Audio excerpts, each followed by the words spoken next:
بھٹکل حاضری میرے لیے باعث خیر و سعادت ہے، اور آج جس بابرکت مناسبت سے حاضر ہونے کا موقع ملا، یہ مناسبت اور نسبت بھی بڑی قیمتی ہے۔ اس سے پہلے کئی مرتبہ یہاں کے مخلص احباب نے دعوت دی، لیکن اس درمیان حاضری نہیں ہو سکی۔ ہمارے محترم مولانا الیاس صاحب ندوی بھٹکلی اور حضرت مولانا نعمت اللہ صاحب نے بھی جمعیت الحفاظ کے پروگرام کے سلسلے میں مدعو کیا، اور وہ بھی بہت بابرکت پروگرام تھا، لیکن سفر عمرہ کی وجہ سے میں حاضر نہیں ہو سکا۔ لیکن آج اس عظیم الشان، خوبصورت اور جاذب نظر مسجد کی تعمیر نو کے افتتاح اور آغاز کے موقع پر حاضر ہو کر دل خوش ہو رہا ہے۔ جو باحیات حضرات موجود ہیں جنہوں نے اس مسجد کی خدمت کی اور اس کی تعمیر میں حصہ لیا، ان سب کو مبارکباد پیش کرتا ہوں۔ اسی طرح ان مرحومین کو یاد کرنا بھی ہماری ذمہ داری ہے کہ جنہوں نے اپنے خون جگر سے اس مسجد کو اور یہاں جاری دینی اور ملی کاموں کو سینچا، لیکن آج وہ دنیا میں موجود نہیں ہیں، اپنی اپنی قبروں میں جا چکے ہیں۔ وہ بڑے مخلص لوگ تھے، دیانت والے، امانت والے، درد دل رکھنے والے۔ کیا لوگ تھے جو راہ وفا سے گزر گئے، جی چاہتا ہے نقش قدم چومتے چلیں۔ اللہ تعالیٰ ان سب حضرات کی مغفرت فرمائے۔ جن لوگوں نے اس مسجد کی تعمیر میں حصہ لیا، وہ سب تہنیت و تبریک کے حقدار ہیں۔ یہ اللہ کی توفیق ہے کہ انہوں نے خدمت کی، اور اللہ نے ان کے دل میں یہ بات ڈالی کہ وہ اس اہم کام میں شریک ہوں۔ میری طلب بھی کسی کے کرم کا صدقہ ہے، یہ قدم اٹھتے نہیں اٹھائے جاتے ہیں۔ آج جب کہ مسجد کی تعمیر نو کا آغاز ہوا ہے، ایسے تمام حضرات کو اور ہم سب کو اللہ کی اس نعمت پر شکر گزار ہونا چاہیے۔ اللہ کی نعمتوں کا شکر ہم پر واجب ہے، اور نعمتوں سے نگاہ چرا لینا ایمان والوں کا شیوا و شعار نہیں ہے۔ قرآن مجید کی آیتیں یہاں تلاوت کی جا رہی تھیں، جن میں بار بار یہ سوال تھا کہ فَبِأَيِّ آلَاءِ رَبِّكُمَا تُكَذِّبَانِ، کہ اللہ کی کن کن نعمتوں کو تم جھٹلاؤ گے۔ یہ در حقیقت شکر کی طرف رغبت دلائی گئی۔ جوش نے کہا تھا، کب تلک اپنے رب کی نعمتیں جھٹلائے گا، اے فنا انجام انسان تجھے کب ہوش آئے گا۔ اللہ نے نعمت دی ہے، نعمت کا شکر ادا کریں۔ نعمت کا شکر ادا کریں گے، اور زبان سے بھی عمل سے بھی، تو اللہ تعالیٰ نعمتوں کو قائم رکھے گا، باقی رکھے گا۔ بات ہے ذرا کڑوی، لیکن میں یہ بات عرض کرنا اپنی ذمہ داری سمجھتا ہوں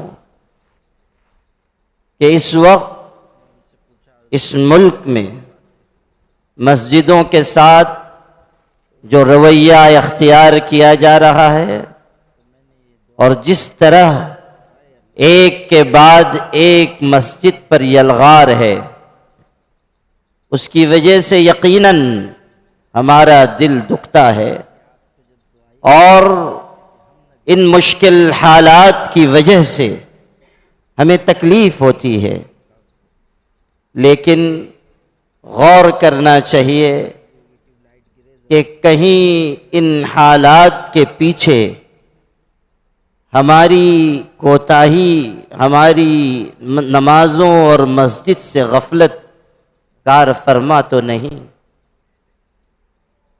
مسجدیں اس لیے نہیں ہیں کہ وہ بنا دی جائیں اور مسلمان کسی وقت آئیں اور نماز پڑھیں، مسجدیں اس لیے ہیں تاکہ انہیں آباد رکھا جائے اور ہر وقت اللہ کے ذکر، اس کے پاک کلام کی تلاوت اور امور خیر سے مسجد آباد رہے۔ اگر ہم اللہ کی مسجدوں کی قدر نہیں کریں گے تو پھر یہ نعمتیں ہمارے پاس باقی نہیں رہیں گی۔ مجھے یاد آتا ہے ہمارے مرشد گرامی حضرت مولانا سید محمد ولی صاحب رحمانی رحمۃ اللہ علیہ نے ایک مرتبہ مجھے یہ بات سنائی کہ جس وقت بابری مسجد شہید نہیں ہوئی تھی اور بابری مسجد کا تنازع چل رہا تھا، حالات آہستہ آہستہ خراب ہو رہے تھے، اس زمانے میں دہلی میں ایک میٹنگ رکھی گئی بابری مسجد کو بچانے کے سلسلے میں۔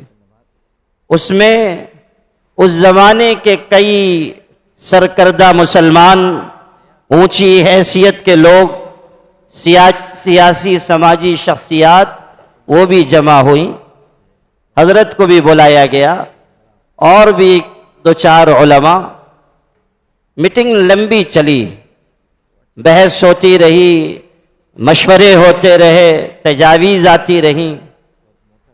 حضرت نے فرمایا کہ عصر کی نماز کا وقت ہو گیا اور وقت تنگ ہونے لگا، تو ہم لوگوں نے یہ کہا کہ نماز پڑھ لیں پھر بیٹھ جائیں۔ نماز کے لیے تھوڑی دیر کا وقفہ کیا گیا۔ فرمایا کہ ہم لوگ تو گئے، وضو کر کے 2-3-4 حضرات ہم نے نماز پڑھ لی، لیکن اس میٹنگ میں شریک کئی لوگ ایسے تھے کہ جنہوں نے نماز نہیں پڑھی اور چائے میں، ناشتے میں لگ کر نماز کا وقت گزار دیا۔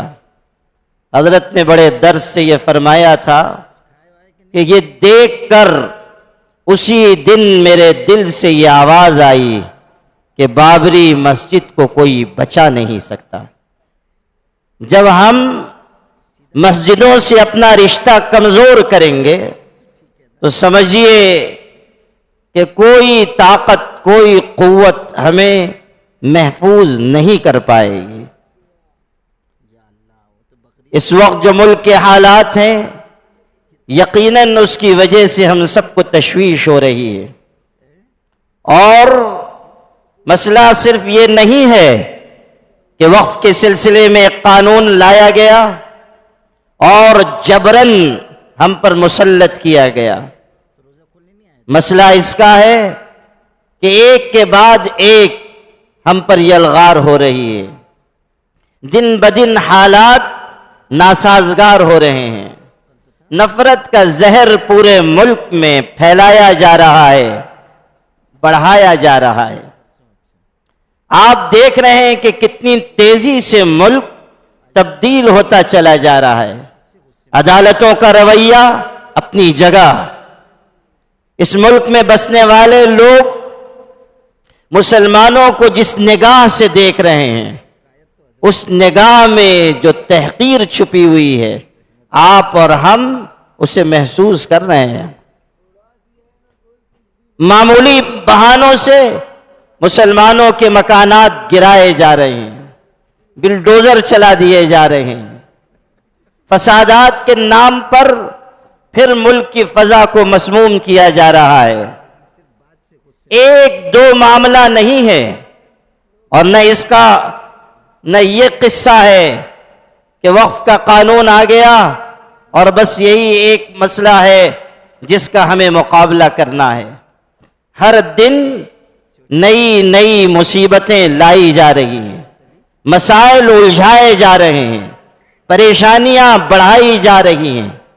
ایک دو زخم نہیں جسم ہے سارا چھلنی، درد بیچارہ پریشان ہے کہاں سے اٹھے۔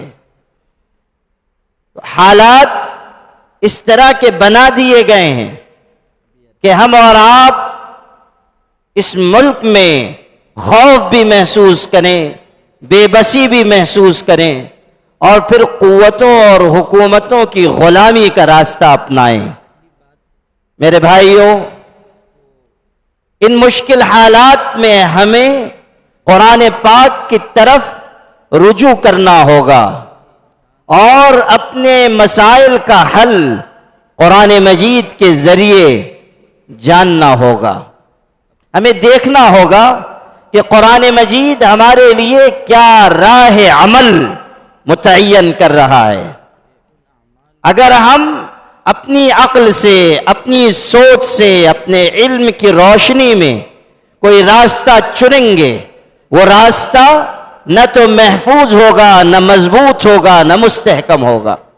اور اگر ہم نے قرآن مجید کی طرف رجوع کیا اور اللہ کی کتاب کے ذریعے حل تلاش کیا تو وہ حل ہمارے لیے محفوظ بھی ہے، مضبوط بھی ہے، مستحکم بھی ہے، پائیدار بھی ہے، اور ہمیں منزل مقصود تک پہنچانے کے لیے کافی بھی ہے۔ قرآن مجید کی طرف ہم اگر رجوع کرتے ہیں تو یہ قرآن مجید ہمیں بتاتا ہے کہ حالات کی سنگینی اور مشکلات کا زور اسی وقت تک ہے جب تک مسلمان اپنی ایمانی قوت کے ساتھ آگے بڑھنے کے لیے تیار نہیں ہیں۔ اگر ہم اہل ایمان مضبوطی کے ساتھ آگے بڑھیں، ایمانی جوہر اپنے اندر پیدا کریں، اگر ہمارا یہ احساس ہو کہ حالات چاہے جیسے ہوں ہمیں خدا کی بتائی ہوئی راہ پر چلنا ہے، تسلسل کے ساتھ، استقامت کے ساتھ، حالات کے بدلتے دیر نہیں لگے گی۔ قرآن مجید نے اسی کا اعلان کیا تھا، ان الذين قالوا ربنا الله ثم استقاموا تتنزل عليهم الملائكة ألا تخافوا ولا تحزنوا وأبشروا بالجنة التي كنتم توعدون۔ قرآن پاک بتا رہا ہے کہ راہ عمل ایمان ہے اور استقامت ہے۔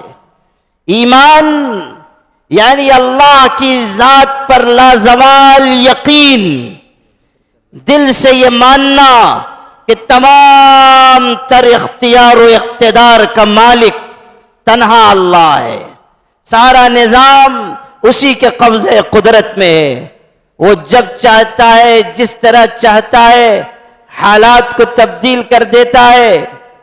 اور استقامت یعنی اللہ کے دین پر جم جانا، اعمال پر، طاعات پر، صفات پر، عبادات پر، حسن معاشرت پر، حسن اخلاق پر، اللہ تعالیٰ کے دین کی طرف رجوع کرنا اور اللہ کے دین کو مضبوطی سے تھام لینا۔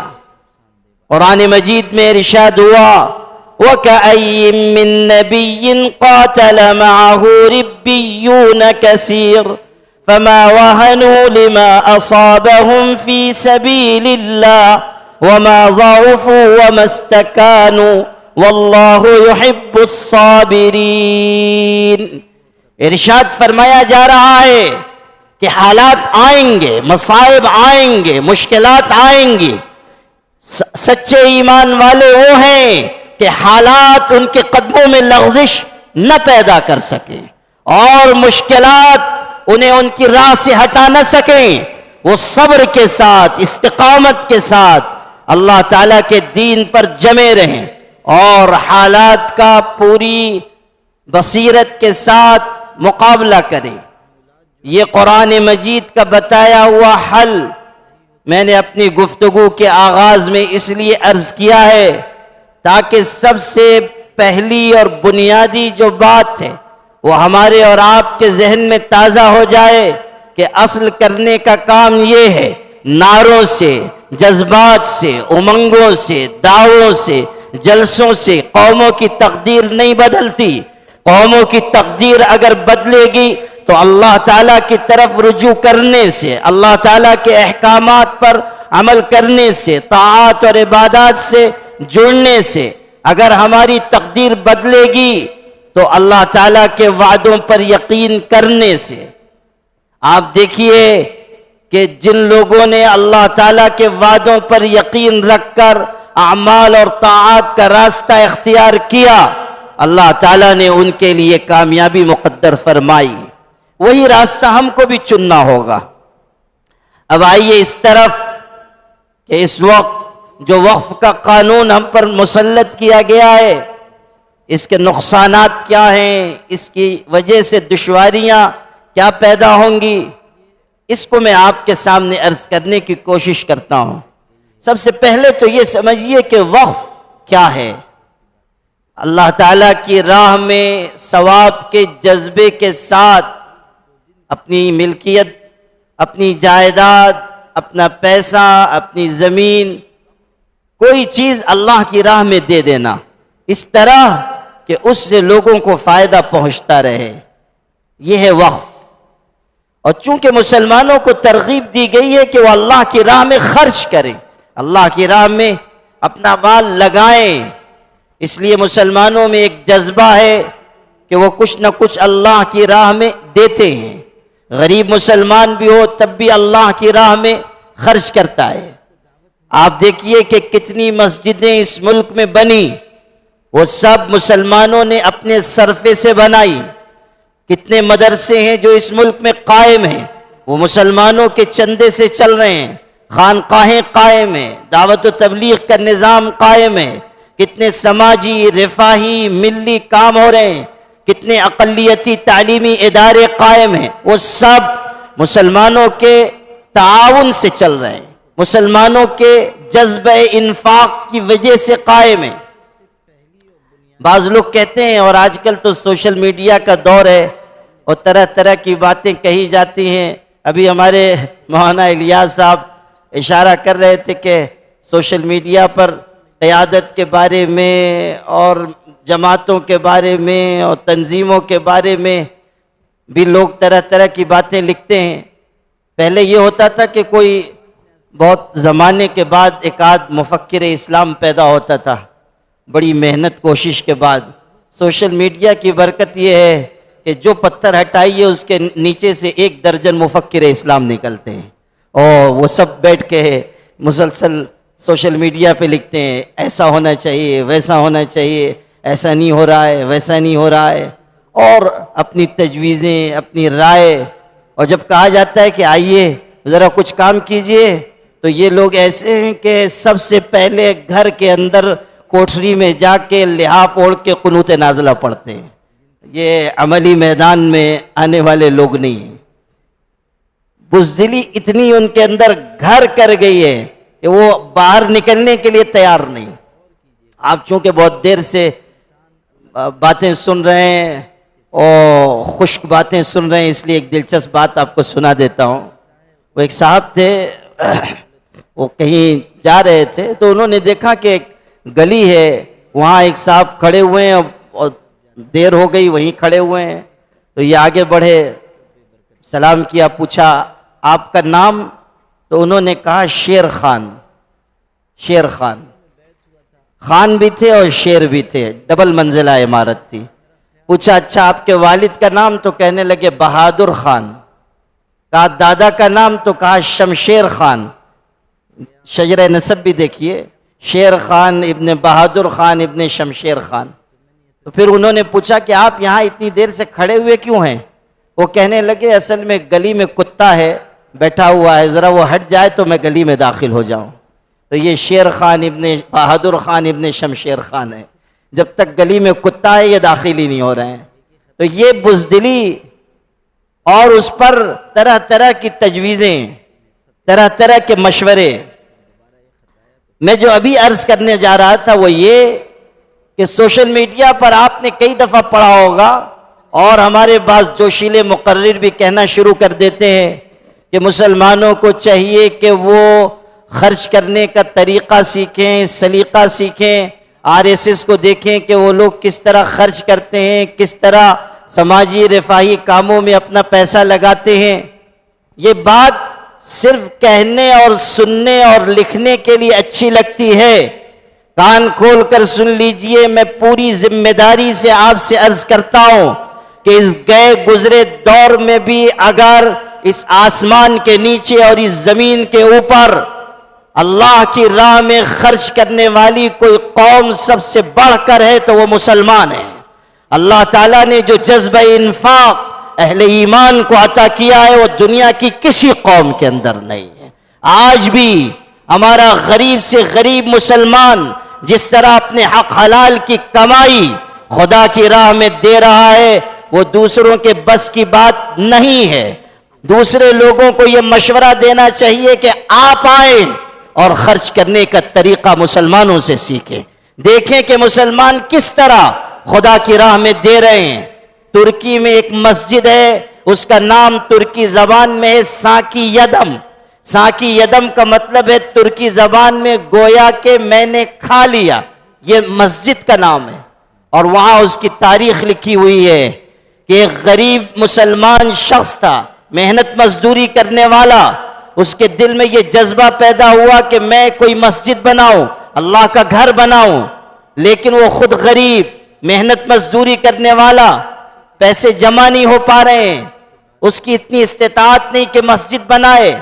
نوجوانی میں اس نے یہ سوچا اور اس کے بعد یہ طے کیا کہ جب کبھی میرے دل میں کوئی اچھی چیز کھانے کی خواہش پیدا ہوگی تو میں اتنی رقم ایک جگہ رکھ دوں گا اور اپنے دل سے یہ کہوں گا گویا کہ میں نے کھا لیا۔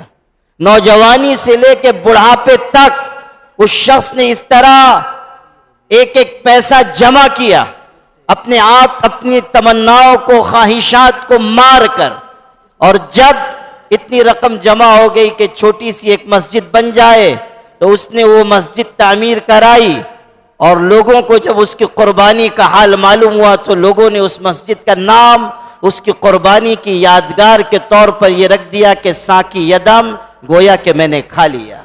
یہ ہے مسلمانوں کا جذبہ، خرچ کرنے کا مزاج۔ اس ملک میں اگر لاکھوں ایکڑ زمین وقف کی ہے جس کی وجہ سے آج حکومت کی رال ٹپک رہی ہے تو یہ کسی حکومت کا احسان نہیں ہے۔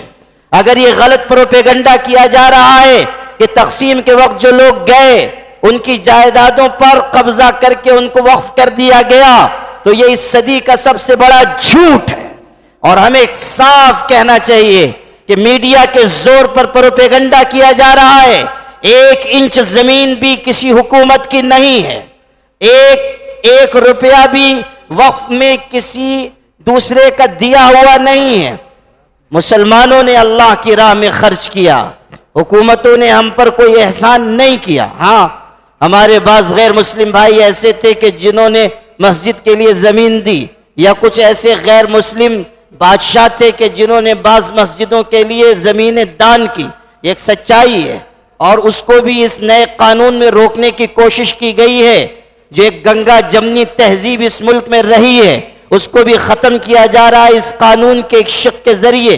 آگے میں اس کی کچھ تھوڑی سی وضاحت کروں گا، لیکن یہ عرض کر رہا ہوں کہ یہ جو لاکھوں ایکڑ زمینیں اس ملک میں وقف کی ہیں یہ کسی گورنمنٹ کا، کسی حکومت کا احسان نہیں ہے، یہ مسلمانوں کی وقف کی ہوئی جائیدادیں ہیں، اور یہ کوئی انتظامی مسئلہ نہیں ہے، یہ مذہبی مسئلہ ہے۔ ایک منسٹر کھڑا ہو کر پارلیمنٹ میں کہہ رہا ہے کہ وقف انتظامی مسئلہ ہے، مذہبی مسئلہ نہیں ہے، اس لیے اس میں غیر مسلم بھی ہوں گے، حکومت بھی مداخلت کرے گی اور اس کو کوئی روک نہیں سکتا۔ حیرت ہے کہ آپ اس کرسی تک کیسے پہنچ گئے جب آپ کو یہ تک معلوم نہیں کہ وقف خالص مذہبی چیز ہے، وقف خالص شرعی مسئلہ ہے، یہ دینی چیز ہے۔ اور وقف مسلم پرسن اللہ کے جو عنوانات ہیں ان میں سے ایک بنیادی عنوان وقف ہے۔ وراثت، ہبہ، نکاح، طلاق، وصیت، اسی کے ساتھ وقف بھی مسلم پرسن اللہ کا ایک بنیادی حصہ ہے، اور یہ خالص مذہبی معاملہ ہے۔ انگریز بھی اس کو جانتے تھے، اسی لیے انہوں نے اس کی پوری رعایت کی، اور ایک وقت آیا کہ جب ان کی طرف سے اس سلسلے میں مداخلت کی گئی تو اس وقت بھی ہمارے علماء نے اس کے خلاف آواز اٹھائی، تحریک چلائی، اور اللہ کا کرم تھا کہ انگریزوں جیسی ظالم قوت کو بھی اپنا فیصلہ واپس لینا پڑا اور ترمیم کرنی پڑی، اپنی بات واپس لینی پڑی۔ یہ آج جو لوگ ہم پر یہ کہہ کر قانون مسلط کر رہے ہیں کہ اس کو ماننا ہی پڑے گا، وہ جان لیں کہ یہ ایک جمہوری نظام ہے، یہ کوئی ڈکٹیٹرشپ نہیں ہے کہ کوئی چیز آپ لائیں گے اور کہیں گے بس آپ کو یہ ماننا ہے۔ آپ کو سننا ہوگا کہ اس میں کیا خامیاں ہیں، آپ کو سننا ہوگا کہ آپ کو کہاں کہاں غلط معلومات ہیں، آپ کو سننا ہوگا کہ آپ کہاں کہاں بدنیتی کر رہے ہیں، آپ کو سننا ہوگا کہ کس طرح وقف جائیدادوں کو آپ خطرے میں ڈال رہے ہیں، آپ کو سننا ہوگا کہ مسجد مدرسے پر کس طرح آپ اس وقف کے قانون کے ذریعے یلغار کرنے والے ہیں۔ ایسا نہیں ہے، ہمارے بعض مسلمان بھائی بھی یہ سمجھ رہے ہیں کہ جو وقف کی جائیدادیں ہیں پہلے بھی ان کا کوئی مصرف نہیں ہوا، اب بھی اگر حکومت ان کو لے لے گی تو ہم کو کوئی نقصان نہیں ہونے والا۔ بعض لوگ تو سوشل میڈیا پر یہ بھی لکھ رہے ہیں کہ پہلے ہم کو وقف جائیدادوں سے کون سا فائدہ تھا جو اب ہم کو فائدہ ہوگا، اگر حکومت لے رہی ہے تو لینے دیجئے۔ ایسے نادانشمند مسلمانوں کو سمجھنا چاہیے کہ مسئلہ یہ نہیں ہے کہ وقف جائیدادیں خالی پڑی ہوئی ہیں اور کوئی ان کے اوپر قبضہ کر لے، مسئلہ یہ ہے کہ لاکھوں لاکھ مساجد مدارس ہیں جو وقف کی جائیدادوں پر قائم ہیں۔ اس وقف قانون کے لاگو ہونے کے بعد مدرسوں کو پریشان کیا جائے گا، مسجدوں پر یلغار کی جائے گی۔ کتنی مسجدیں ایسی ہیں جن کی وقف کی حیثیت ختم کر دی جائے گی۔ اسی وقف کے قانون میں جو وقف ایکٹ 2025 ہے، چور دروازے سے یہ شک بڑھائی گئی ہے کہ جو موقوفہ جائیدادیں ہیں اور آثار قدیمہ کے زیر نظم ہیں، آثار قدیمہ ان کی مرمت کر رہا ہے، دیکھ بھال کر رہا ہے، آثار قدیمہ ان کے انتظامات سنبھال رہا ہے، بوقت ضرورت ان جائیدادوں کو وقف کے زمرے سے نکال کر آثار قدیمہ کی ملکیت میں دے دیا جائے گا۔ اندازہ کیجئے کہ یہ کتنی خطرناک بات ہے۔ جتنی ہماری مسجدیں ایسی ہیں جن کے معاملات کورٹ میں چل رہے ہیں، پرانی مسجدیں 300 سال پہلے کی، 400 سال پہلے کی، 500 سال پہلے کی، اگر ان کو آثار قدیمہ کی ملکیت قرار دے دیا گیا وہ ساری مسجدیں ہمارے ہاتھ سے نکل جائیں گی، وقف کی حیثیت ان کی ختم ہوئی اور سارا معاملہ تہس نہس ہو گیا۔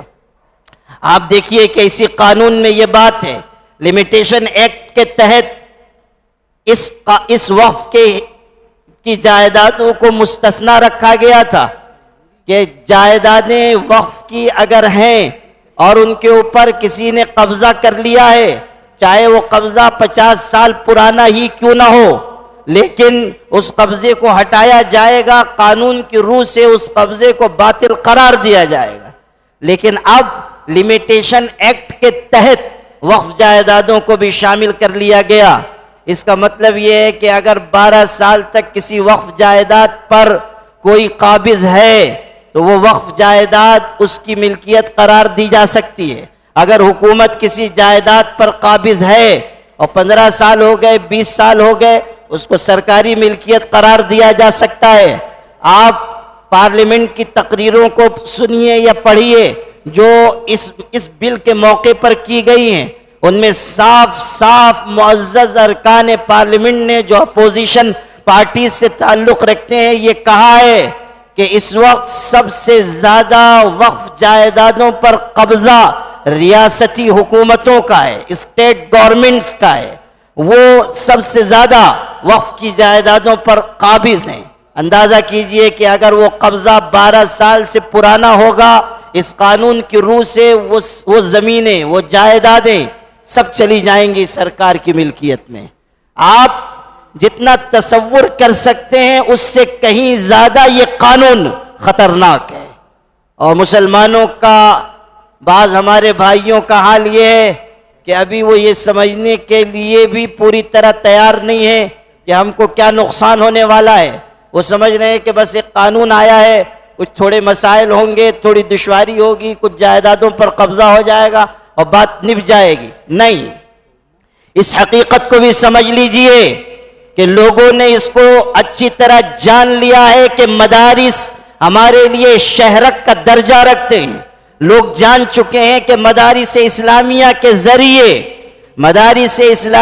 ذریعے ہی ملت اسلامیہ کو قوت مل رہی ہے، ملت اسلامیہ کو مضبوطی مل رہی ہے۔ اسی لیے مختلف دور میں مدارس پر یلغار کی گئی، کبھی لالچ دیا گیا، کبھی ڈرایا گیا، کبھی خوفزدہ کیا گیا، کبھی قانونی شکنجے میں کسنے کی کوششیں کی گئی، لیکن اللہ کا کرم ہے کہ مدارس اسلامیہ کے خلاف کی جانے والی کوششیں ناکام ہوئی، اور آج بھی مدارس اپنی پوری آب و تاب کے ساتھ خدمت انجام دے رہے ہیں۔ اور آپ سے کہتا ہوں کہ مسلمانوں کان کھول کر سن لو کہ یہ مدارس جب تک قائم ہیں یہ ملت اپنے قدموں پر کھڑی ہے، جب مدارس ٹوٹ جائیں گے یہ ملت اپنے قدموں پر کھڑی نہیں رہ سکے گی۔ اسی لیے زور صرف کیا جا رہا ہے کہ مدارس کو کسی طرح برباد کیا جائے، اور اس قانون کے ذریعے سب سے بڑا اور سب سے پہلا نشانہ مدارس پر لگایا جائے گا۔ ابھی یہ قانون نافذ نہیں ہوا تھا، 8 اپریل کو یہ قانون نافذ ہوا ہے، اس سے پہلے صرف صدر جمہوریہ کے دستخط ہوئے اور یو پی میں سینکڑوں مدارس کی جانچ شروع کر دی گئی۔ اس وقف قانون کے پس منظر میں جانچ شروع ہو گئی، نگرانی شروع ہو گئی، لوگ پہنچنے لگے کہ بتائیے زمین کتنی ہے، کب وقف کی گئی ہے، آپ کا مدرسہ کب سے چل رہا ہے، کہاں سے آپ کو آمدنی ہو رہی ہے۔ آپ کو معلوم ہونا چاہیے اتراکھنڈ میں 87 مدارس کو سیل کر دیا گیا ہے، 87 مدارس بند کر دیے گئے ہیں۔ آپ کو معلوم ہونا چاہیے کہ ایم پی میں کتنے مکاتب ایسے ہیں جن کو غیر قانونی کہہ کر ختم کر دیا گیا ہے۔ چونکہ پورے حالات ہماری نگاہ کے سامنے نہیں ہیں، اس لیے ہم سنگینی کا اندازہ نہیں کر پا رہے ہیں۔ ہمیں محسوس کرنا ہوگا کہ کہاں کہاں پریشانیاں ہیں، الجھنیں ہیں، مشکلات ہیں، کہاں کہاں نشانہ لگایا جا رہا ہے۔ مدارس اسلامیہ پر سب سے زیادہ ترچھی نظر ہے، اور اس لیے ہے کہ یہ محسوس کیا جا رہا ہے کہ جو کچھ مزاحمت ہے وہ مدارس اسلامیہ کی برکت ہے، جو کچھ مقاومت ہے وہ مدارس اسلامیہ کی برکت ہے، مقابلہ کرنے کا جو جذبہ ہے وہ مدارس اسلامیہ کی دین ہے۔ مدارس کی چٹائیوں سے وہ لوگ اٹھتے ہیں کہ جو باطل کو باطل کہتے ہیں، جو علی اعلان حق کو حق کہہ کر پکارتے ہیں۔ مدارس اسلامیہ ہی کا یہ کردار ہے کہ وہ علی اعلان یہ بات لوگوں کے سامنے پیش کرتے ہیں کہ صحیح راستہ کیا ہے اور غلط راستہ کیا ہے۔ اسی لیے مدارس اسلامیہ پر شکنجہ کسا جا رہا ہے، اور اس وقت قانون کے ذریعے مدارس اسلامیہ کی بربادی بھی پیش نظر ہے، اور مساجد کے لیے بھی مشکلات، یتیم خانوں کے لیے، قبرستانوں کے لیے۔ ابھی یہ معاملہ قانون کا آیا نہیں کہ کتنی جگہوں پر قبرستانوں میں لوگ داخل ہو گئے کہ یہ آپ کی جگہ نہیں، آپ یہاں مردے دفنا نہیں سکتے ہیں، زندوں کو تو ستا رہے ہیں، مردوں کو بھی نہیں چھوڑ رہے ہیں۔ آپ اندازہ کیجئے کہ کہ ایک قانون کے ذریعے کہاں کہاں تکلیف پہنچائی جائے گی، کہاں کہاں نقصان پہنچایا جائے گا۔ کل تک یہ بات تھی کہ وقف بائی یوزر معتبر ہے، یعنی اگر کسی جائیداد کے پاس کاغذ نہیں ہے، کسی مسجد کے پاس ڈاکومنٹ نہیں ہے، دستاویز نہیں ہے، لیکن وہاں نماز ہو رہی ہے تو وہ وقف کی جگہ ہے۔ لیکن اب یہ ہے کہ آپ کو کاغذ بتانا ہوگا ورنہ وقف نہیں مانا جائے گا۔ اندازہ کیجئے کہ کتنی دشواری اس کی بنیاد پر پیدا ہوگی کہ آپ دستاویز بتائیے تب آپ کا وقف معتبر ہے۔ اسی طرح پابندی لگا دی گئی کہ جب تک 5 سال کا پریکٹسنگ مسلمان نہیں ہوگا اس وقت تک وقف نہیں کر سکتا ہے، یعنی بتانا ہوگا کہ ہم باعمل مسلمان ہیں۔ اچھا، باعمل مسلمان کی کوئی ڈیفینیشن نہیں ہے، کوئی تعریف نہیں لکھی ہے کہ باعمل مسلمان آپ کس کو کہہ رہے ہیں، داڑھی والا ہوگا یا بغیر داڑھی والا بھی چل جائے گا، نمازی ہو بے نمازی ہو۔ اور اچھا، کلکٹر صاحب کیسے پتہ کریں گے کہ یہ باعمل مسلمان ہے؟ یہ بھی مسئلہ ہے، وہ کیسے ان کو معلوم ہوگا کہ یہ 5 سال سے مسلمان ہے؟ کیا اس کے محلے میں جائیں گے کہ یہ فجر میں آتا ہے کہ نہیں آتا ہے، یہ عشاء کی نماز پڑھتا ہے کہ نہیں پڑھتا ہے؟ عجیب، پریکٹسنگ مسلمان 5 سال کا۔ اور تضاد دیکھیے قانون کا، ایک طرف آپ کہہ رہے ہیں کہ وقف بورڈ میں 2 غیر مسلم لازماً ہوں گے، ایک طرف آپ کہہ رہے ہیں کہ ایڈیشنل سیکریٹری بحیثیت منصب اس کا ممبر ہوگا، یعنی 11 میں سے 7 غیر مسلم ممبر ہو سکتے ہیں، جن میں سے 2 لازماً غیر مسلم ہوں گے اور باقی 5 لائے جا سکتے ہیں، بچے کچے 4 رہ جائیں گے، وہ مسلمان رکھے جائیں گے، اور وہ بھی چن چن کے ایسے نمونے کے لائے جائیں گے کہ جو ماشاءاللہ اس محلے سے نزدیک نہیں ہوں گے اسی محلے سے قریب ہوں گے۔ آپ نے دیکھا کہ ایسے نمونے کے لوگ آج کل بھی بیانات دے رہے ہیں، پیلی پگڑی پہن کے، کالی پگڑی پہن کے، جبہ پہن کے، امامہ باندھ کے، کہ وقف قانون جو ہے وہ بہترین ہے، ہمارے لیے لایا گیا ہے اور اس سے یہ فائدہ، اس سے یہ فائدہ، اور مودی جی کی عمر دراز ہو، ہمارے لیے بہترین وہ ہمدردی کا سامان فراہم کر رہے ہیں۔ یہ سب نمونے کے مسلمان ہیں جو ڈھونڈ ڈھونڈ کے لائے جاتے ہیں۔ وہ ایک صاحب آپ نے دیکھا ہوگا جب یوگا کا مسئلہ تھا تو وہ ہمارے فضیلت الشیخ کے بازو میں بیٹھ کے یوگا کر رہے تھے، شیروانی پہن کے، اونچی ٹوپی لگا کے۔ وہ کسی نے ان سے پوچھا کہ جناب اس کو تو علماء کہہ رہے ہیں درست نہیں ہے، تو انہوں نے، حضرت والا نے فرمایا سورۃ القدر کی ایک آیت سے اس کا اشارہ ملتا ہے، سورۃ القدر کی ایک آیت سے اس کا اشارہ ملتا ہے۔ اندازہ کیجئے کہ اس طرح کے نمونے کے لوگ اللہ کے بٹھا دیے جائیں گے، باقی غیر مسلم اللہ اللہ خیر صلی اللہ، ساری جائیدادوں کا ستیہ ناس۔ میں آپ کو جو تضاد بتا رہا تھا وہ یہ کہ آپ نے ایک طرف پابندی لگا دی کہ کوئی غیر مسلم وقف نہیں کر سکتا، مسلمانوں کو کوئی چیز دان نہیں کر سکتا، 5 سال کا پریکٹسنگ مسلمان ہونے کی شرط آپ نے لگائی، ادھر کوئی غیر مسلم دے نہیں سکتا، لیکن جتنی وقف جائیدادیں ہیں اس کے انتظام میں آپ غیر مسلم کو بٹھا رہے ہیں۔ یہ تضاد نہیں ہے تو اور کیا ہے؟ ادھر سے آپ داخل کر رہے ہیں، ادھر سے آپ راستہ روک رہے ہیں، اور مسلمان کے لیے شرط لگا رہے ہیں کہ باعمل مسلمان ہو۔ اندازہ کیجئے کل کوئی مسجد کے لیے زمین دینا چاہے گا، کلکٹر کہے گا ثابت کرو کہ تم 5 سال کے باعمل مسلمان ہو، اگر کلکٹر کو اس پر اطمینان نہیں ہوا وہ کہہ دے گا کہ آپ مسجد کے لیے زمین نہیں دے سکتے۔ نئے وقف قائم کرنے میں بھی دشواریاں کھڑی ہو جائیں گی، جو پرانے اوقاف ہیں ان کے لیے تو دشواری ہے ہی، نئے اوقاف کے لیے بھی بہت ساری دشواریاں کھڑی کر دی جائیں گی۔ اس لیے all India Muslim personal law board نے، اور بھی بہت ساری شقیں ہیں، اگر کل موقع ہوگا جو خصوصی مجلس رکھی گئی ہے اس میں انشاءاللہ میں عرض کروں گا، لیکن ابھی آپ کو جو میں نے عرض کیا ہے اس کی روشنی میں اگلی بات کہہ رہا ہوں کہ یہ وقف کا قانون جو ہمارے اوپر مسلط کیا گیا ہے، all India Muslim personal law board نے اور تمام ملی جماعتوں تنظیموں نے یہ اعلان کیا ہے کہ مسلمانوں کے لیے یہ قابل قبول نہیں ہے، اس سے ہماری بہت ساری مشکلات پریشانیاں ہماری راہ میں ڈالی جائیں گی، اس لیے اس کو واپس لیا جائے۔ سارے مسلمانوں کو بیک زبان یہ مطالبہ کرنا چاہیے کہ یہ قانون ہمارے لیے قابل قبول نہیں ہے، اس کو واپس لیا جائے، کسی تردد کے بغیر، تذبذب کے بغیر پوری طاقت سے ہم کو یہ بات کہنی چاہیے۔ 20 کروڑ کی یہ ملت ایسی بے بس نہیں ہے کہ کوئی بھی قانون لا کر ہم پر تھوپ دیا جائے گا اور ماننے کے لیے مجبور کر دیا جائے گا۔ آپ کو اپنی زندگی کا بیداری کا ثبوت دینا ہوگا، آپ کو بتانا ہوگا کہ ہم اپنا حق حاصل کرنے کے لیے اپنی قوت بازو رکھتے ہیں۔ آپ کو بتانا ہوگا کہ اس گئے گزرے وقت میں بھی آپ اتنے مضبوط ہیں کہ اگر آپ کسی قانون کے بارے میں یہ کہیں کہ اسے واپس لینا ہے تو اسے واپس لینا پڑے گا۔ آپ کو اس بیداری کا ثبوت دینا ہوگا، آپ کو اپنی قیادت کی آواز پر لبیک کہنا ہوگا۔ اب تردد کا وقت نہیں رہا، اشکال کا وقت نہیں رہا، سوال کا وقت نہیں رہا۔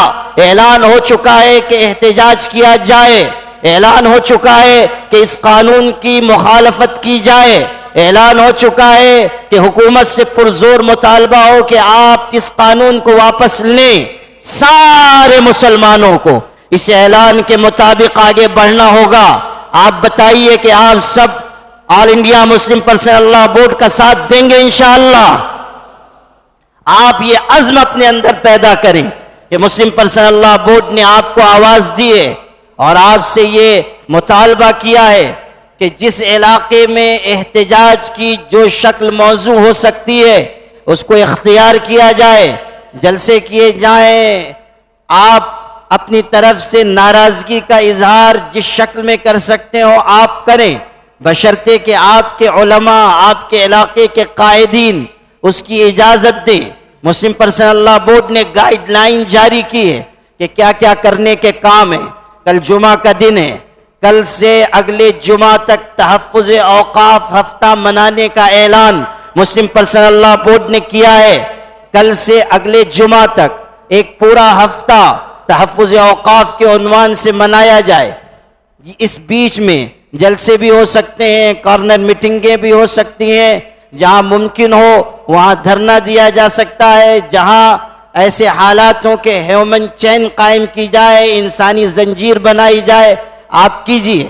غیر مسلم بھائیوں کو بھی ساتھ لیجئے۔ اس وقت صورتحال یہ ہے کہ پوری سکھ برادری کہہ رہی ہے کہ آپ آگے آئیں، مسلمان آگے آئیں، ہم آپ کا ساتھ دینے کے لیے تیار ہیں۔ آپ دیکھیے کہ دہلی میں جنتر منتر پر جو دھرنا ہوا اس میں سکھوں کے نمائندے بھی آئے تھے، اور آپ کو یہ سن کر خوشی ہوگی کہ مسلمانوں کے مسلم پرسنل لاء بورڈ سے متاثر ہو کر سکھ برادری نے بھی سکھ پرسنل لاء بورڈ بنایا ہے، اور وہ بھی اپنے مذہبی تشخصات کی حفاظت کے لیے بھرپور جد و جہد کر رہے ہیں۔ جو سکھ پرسنل لاء بورڈ کے کل ہند کنوینر ہیں وہ دہلی کے دھرنے میں موجود تھے، انہوں نے وہاں زبردست تقریر کی اور یہ کہا کہ ہم آپ کو دعوت دے رہے ہیں، آپ لدھیانہ آئیں، پٹیالہ آئیں، پنجاب آئیں، ہم ہزاروں کی تعداد میں نکل کر آپ کے ساتھ احتجاج کریں گے، اس لیے کہ ہم جانتے ہیں کہ ابھی آپ کی باری ہے، اگلا نمبر ہمارا ہوگا، ہماری وقف کی جائیدادیں بھی جائیں گی، ہمارے مذہبی تشخصات بھی خطرے میں ہیں۔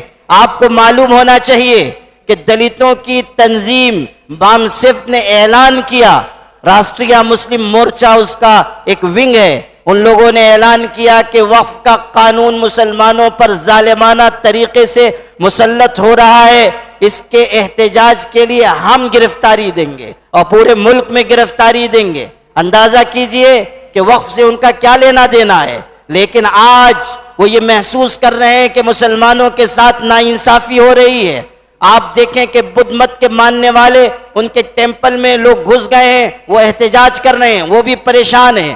ایسا وقت آ چکا ہے کہ اگر ہم آگے بڑھیں، انصاف پسند ہندو بھائیوں کو آواز دیں، دلتوں کو آواز دیں، سکھوں کو آواز دیں، سول سوسائٹی کے لوگوں کو آواز دیں اور ان سب کو ساتھ لے کر ہم احتجاج کریں، ایک منظم مضبوط آواز بلند کریں، تو اللہ کی ذات سے امید ہے کہ اندھیریاں چھٹیں گی اور انصاف کا سورج طلوع ہوگا۔ یاد رکھیے، جد و جہد کرنے سے نتائج حاصل ہوتے ہیں، صرف تمناؤں سے نہیں، صرف جذبات سے نہیں، آگے بڑھ کر ہمیں کچھ کرنا ہوگا اور برادران وطن کو بھی اپنے ساتھ لے کر اس جد و جہد کو آگے بڑھانا ہوگا۔ مسلم پرسنل لا بورڈ نے یہ بھی اعلان کیا ہے کہ پورے ملک میں تحفظ شریعت، تحفظ اوقاف کارواں نکالا جائے گا۔ بورڈ کے قائدین جگہ جگہ جائیں گے، مسلمانوں کو ہمت اور حوصلے کا پیغام دیں گے، چونکہ اس وقت خوف کا ایک ماحول قائم کیا جا رہا ہے، اور یہ خوف کی نفسیات پوری قوم کے لیے نہایت درجہ خطرناک ہے۔ اس لیے سارے ملک میں مسلمانوں کے قائدین، مسلم پرسنل لا بورڈ کی اعلیٰ قیادت اور تمام مسالک کے ذمہ داران انشاءاللہ جائیں گے، اور وہاں پہنچ کر ان کو یہ پیغام دیں گے کہ ڈرنے کی، خوفزدہ ہونے کی، ہراساں ہونے کی کوئی ضرورت نہیں ہے۔ اللہ تعالیٰ کی ذات پر بھروسہ رکھ کر آگے بڑھنا ہم سب کے لیے کامیابی کی دلیل ہے اور ہم سب کے لیے سرخروئی کا ذریعہ ہے۔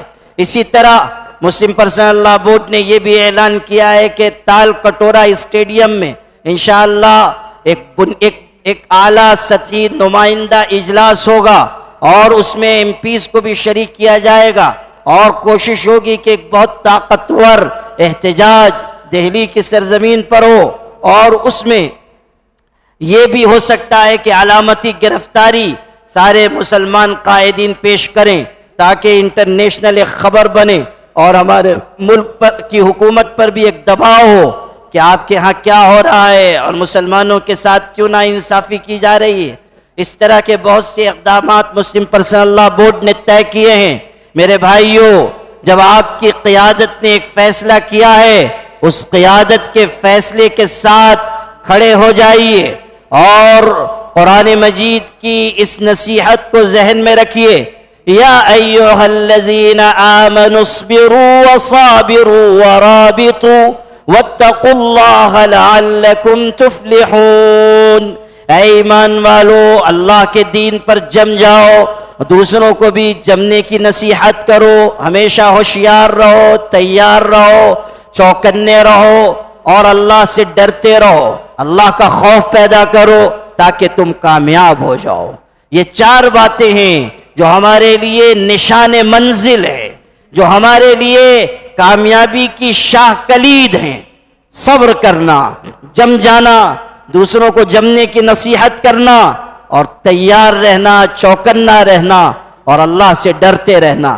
یہ چار باتیں ایسی ہیں کہ ان پر عمل کر کے ہم ان مشکل حالات سے آسانی کے ساتھ گزر سکتے ہیں۔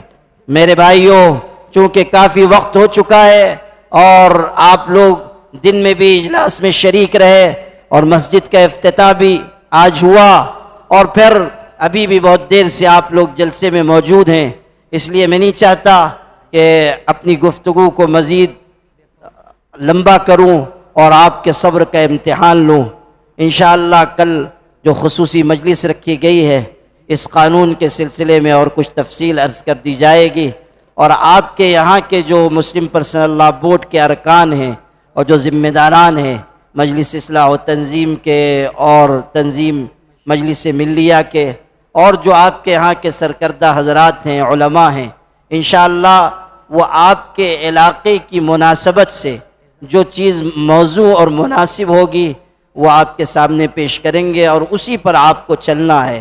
مسلم پرسنل لا بورڈ نے یہ ہدایت دی ہے کہ ہر علاقے کی نوعیت جداگانہ ہے، اس لیے علاقے کی نوعیت کے اعتبار سے احتجاج کیا جائے اور اظہار ناراضگی کیا جائے، تو آپ کے علاقے کے لیے جو چیز موضوع اور مناسب ہے اس کے مطابق جو فیصلہ ہو اس پر آپ عمل کریں۔ البتہ علماء سے، ائمہ سے میں گزارش کرتا ہوں کہ کل جمعہ کی نماز سے پہلے یا بعد آپ یہ اعلان ضرور فرمائیں کہ مسلم پرسنل لا بورڈ اس جمعہ سے اگلے جمعہ تک تحفظ اوقاف ہفتہ منا رہا ہے، اور اس کی مختلف سرگرمیاں ہوں گی، ایکٹیویٹیز ہوں گی، اس میں سارے مسلمانوں کو شریک رہنا ہے۔ اللہ تعالیٰ کی ذات سے امید ہے کہ مخلصانہ کی جانے والی کوششیں انشاءاللہ کامیاب ہوں گی۔ اللہ تعالیٰ ہم سب کو عمل کی توفیق عطا فرمائے۔ وآخر دعوانا ان الحمد للہ رب العالمین۔